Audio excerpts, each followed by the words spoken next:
Earlier this year, I attended my first NFL game. It was an incredible experience. It was between the Vikings and the Houston Texans. And it being the Houston Texans, I of course wore my Dan Pastorini jersey and a Houston Oilers hat. It was great. Probably one of the greatest experiences of my life. Not joking. Seeing the Vikings and the Houston Texans play, it was just an incredible time. I got quite emotional when I saw the Vikings run out of the tunnel for the first time ever. The game day experience was incredible. They had fake snow. They had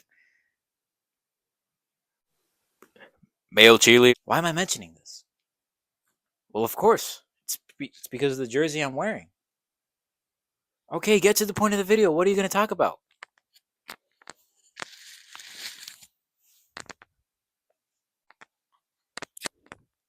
I'm going to talk about the 1975 Houston Oilers. Little brief overview on who the 75 Oilers are. Here's a head coach, Bum Phillips. Quarterback, Dan Pastorini. Running backs, Don Hardiman. Ronnie Coleman. Fred Willis. Wide receivers, Ken Burra. Billy White Shoes Johnson. And a defense anchored by Hall of Famer Robert Brazile, Hall of Famer Curly Culp,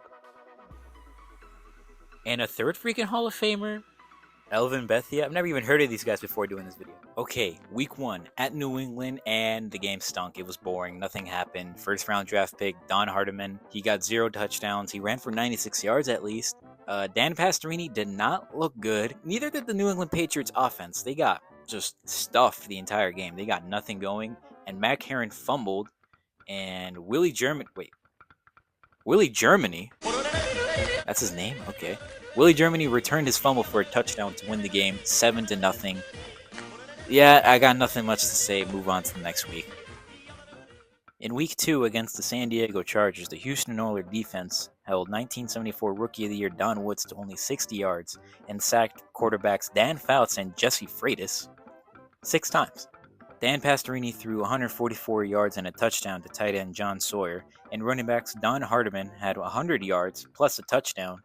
And also, if you were listening earlier in the video when I was naming off the running backs, yes, Ronnie Coleman is a Houston Oiler. Heavyweight! Yeah, buddy! Lightweight! Ah! Lightweight! Woo! Woo! Woo! Lightweight, baby! Anyways, Ronnie Coleman ran for over 100 yards as well, in a 33-17 whomping over the San Diego Chargers. Up next was a vital Week 3 matchup against the Cincinnati Bengals in a game to decide first place of the AFC Central Division. In the opening series, Ken Anderson, quarterback of the Cincinnati Bengals, threw an interception to Willie Germany.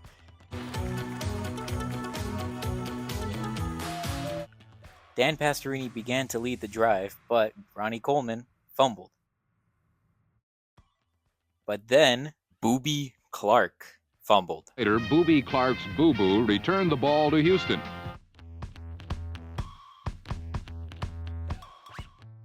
And the first quarter ended in a 0-0 tie. Ken Anderson opened up the second quarter with a touchdown pass. With a 7-0 lead, the Bengals kicked it off to Billy White Shoes Johnson, who returned it for 64 yards.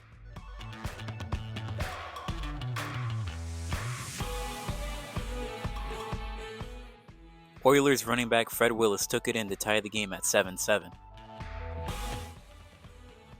The Bengals, backed up all the way in their own end zone, were forced to punt. And Billy White Shoes Johnson yet again took it in for a 30-yard return. The Oilers couldn't move, so they settled for a field goal to take a 10-7 lead. The Bengals yet again punted, and yet again Billy White Shoes Johnson would then return it for a 63-yard touchdown.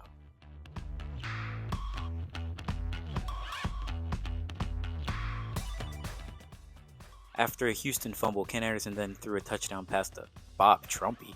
Down the hall and to the left.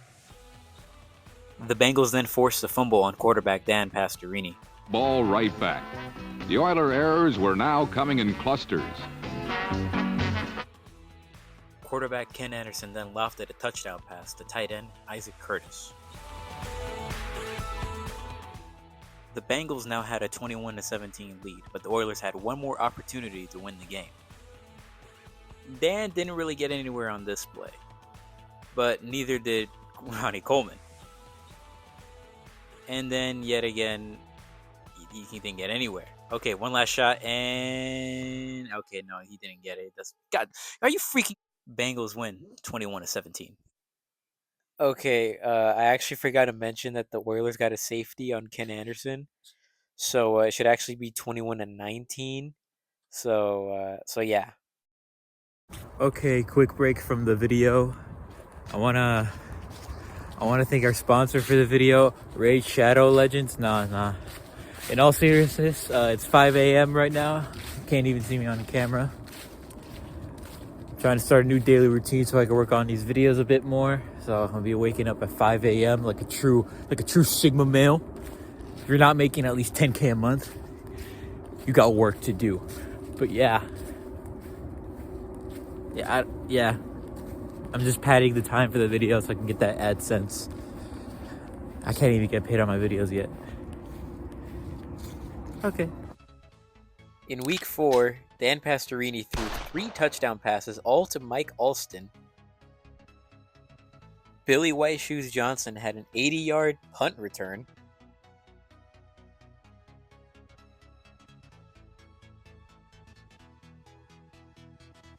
And all 3 Houston running backs combined for over 250 yards rushing in a 40-10 whomping of the Cleveland Browns. In week 5 against the Washington Redskins, the Oilers found themselves down 10-6 halfway through the game.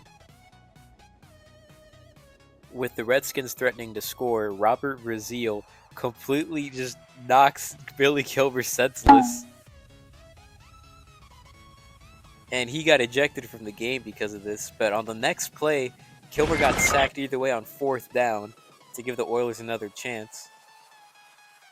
Needing to score, Pastorini found Billy White Shoes Johnson open for a big gain.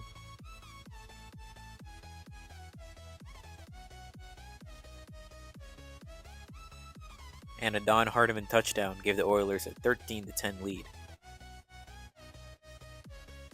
On a crucial play in the last drive, Billy Kilmer was sacked for 11 yards, making a last-second field goal attempt longer, which would go right, giving the Oilers a 13-10 win.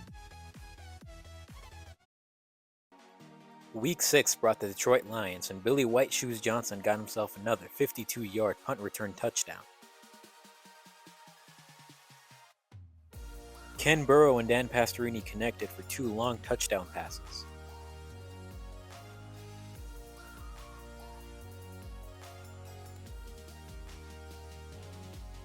The Oilers won 24-8. In a tight race alongside with the Cincinnati Bengals and Pittsburgh Steelers for the AFC Central Division crown, every single game for the Oilers was a must-win game scenario. And in Week 7 against the Kansas City Chiefs, an incredible punt return by Billy White Shoes Johnson set up a field goal.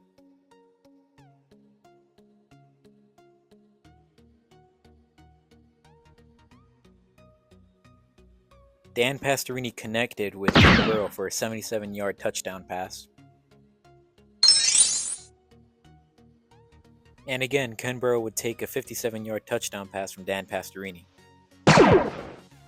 The Oilers won a tight game, 17-13. In Week 8, the Houston Oilers found themselves struggling heavily in the first half against the defending Super Bowl champion Pittsburgh Steelers. A second half rally by the Oilers set up a 17-17 tie. But a last-second touchdown pass by Terry Bradshaw to John Stallworth sealed the game for the Steelers, and the Oilers lost 24-17.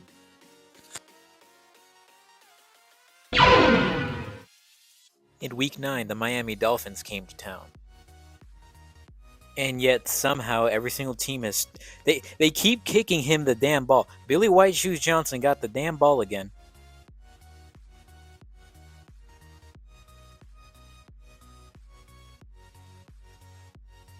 He returned it 83 yards for a touchdown.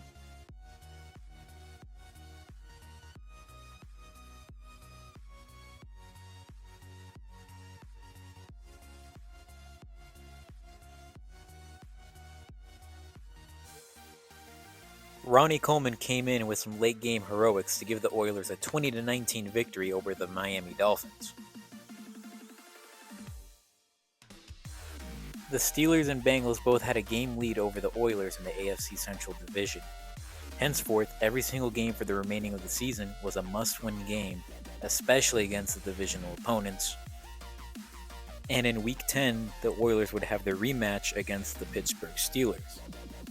This game, they could not lose. If they lose this game, their hopes for the playoffs essentially disintegrate. And they...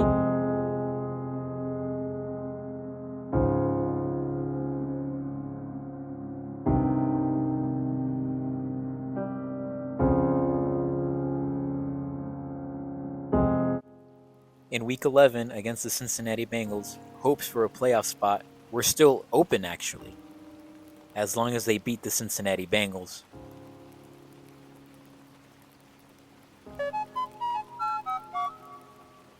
Oh my God!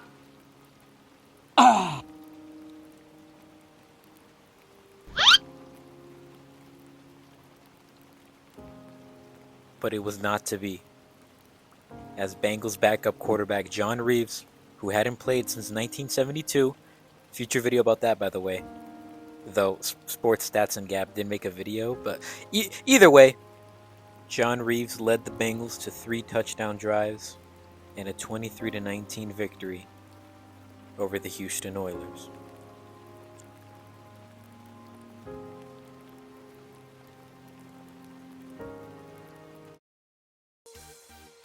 But the season wasn't over, and especially for the Oilers as they demolished the San Francisco 49ers 27-13 in Week 12.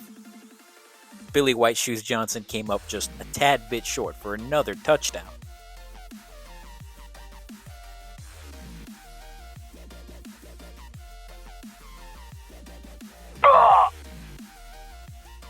And Ronnie Coleman just took it in himself.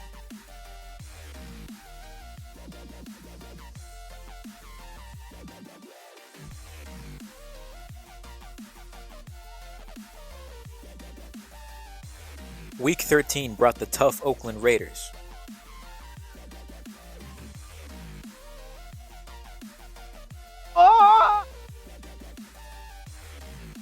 Ken Stabler and the Oakland attack scored 3 touchdowns in the first half.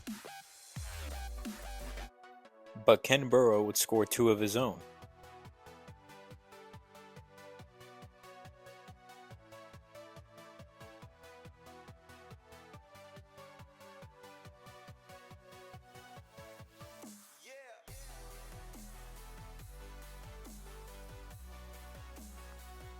But in the fourth quarter, the Oakland Raiders would take a touchdown, giving themselves a 26-20 lead over the Oilers.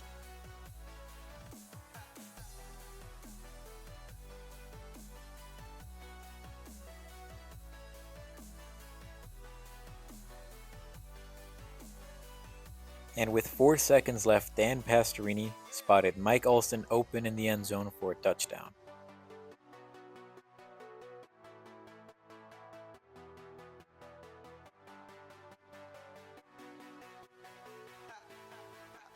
And in the season's final week against the Cleveland Browns, the Oilers demolished them 21-10 to end the year 10-4. The 1975 Houston Oilers did not make the playoffs, but they certainly had many players to remember and many performances for the year that are worth mentioning. Dan Pastorini, despite having horrible numbers by today's standards, made the Pro Bowl. Ken Burrow had a whopping 1,063 yards and 8 touchdowns, and also a Pro Bowl. Billy White Shoes Johnson had more than 1,800 all-purpose yards and a whopping 4 punt and kickoff return touchdowns. And he also made the Pro Bowl. The Oiler running backs combined for 1,858 yards themselves. Curly Culp, Elvin Bethia, and Robert Brazile anchored a top 5 defense in the league, and all 3 of them made the Pro Bowl. I probably should have mentioned all of them more throughout the video, but it's really hard to talk about defense from the 70s, you know, but yeah. Between 1972 and 1974, the Houston Oilers were one of the worst teams in the league. But in his rookie year as head coach, Bum Phillips went 10-4. and installed a new motto among his players, which would lead to many successful seasons between 1975 and 1980 for the Houston Oilers. And at the end of the day, all he ever wanted from the Houston Oilers was for every single player. You know what we got to do? We got to go out there and every man got to do his job. Every man got to pull together and every man got to be able to overcome adversity. Don't care what it is. Don't care what happens. We've done it all year long. We hadn't let go of that rope.